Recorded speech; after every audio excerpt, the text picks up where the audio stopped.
मेरे पास जो भी पैसा था मैंने इस घोड़े पर खर्च कर डाला। This morning as I was coming to the city on my horse I notice this man was walking along the road. और आज सुबह जब मैं घोड़े पर सवार होकर आ रहा था तो मैंने देखा कि ये शख्स रोड पर मेरे घोड़े के आगे चल रहा था।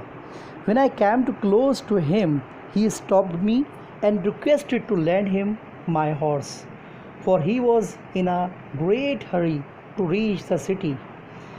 इस शख्स ने जब मैं इस शख्स के करीब पहुंचा तो इस शख्स ने मुझे रोका और दरख्वास्त की कि मैं अपना घोड़ा इसे उधार दे दूं, क्योंकि उसे बहुत जल्दी कहीं पहुंचना था शहर में। तो यकीनन मैं ऐसे एक मुकम्मल अजनबी शख्स को अपना घोड़ा उधार नहीं दे सकता था। कुड आई, क्या मैं दे सकता था? Instead I let him ride my horse while I set behind him. बजाय अपना घोड़ा उसे उधार देने की मैंने इसे अपने साथ बिठा लिया और मैं उसके पीछे बैठ गया घोड़े पर। We reached the city gate, और जब मैं इसके पीछे बैठा फिर हम शहर दरवाज़े पर पहुँचे। He asked me to get down and leave the horse to him. शहर दरवाज़े पर पहुंचने के बाद इसने मुझसे कहा कि तुम नीचे उतर जाओ और ये घोड़ा मुझे दे दो। Such a fine horse should not belong to a beggar, he said.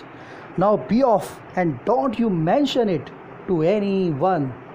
And even if you do so, nobody is going to believe you. Now, sir, I beg you to save me from this robber and restore to me what is my own. इसने मुझे कहा कि घोड़े से नीचे उतर जाओ और ये घोड़ा मुझे दे दो, क्योंकि ऐसा उम्दा घोड़ा एक फ़कीर का नहीं होना चाहिए। और अपनी शक्ल गुम कर लो और किसी से इसका ज़िक्र तक नहीं करना, और अगर तुमने कर भी दिया तो कोई भी शख्स तुम्हारी बात पर यकीन नहीं करने वाला।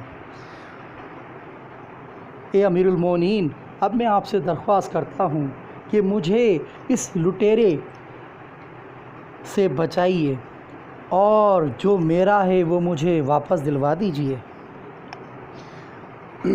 I think this case is not very difficult to decide, said the Caliph to the Qazi. I shall decide it in a minute. Tell these men to place their hands on the horse one by one. Let the beggar do it first. यह सुनकर खलीफा ने काजी से कहा कि मेरे ख़याल में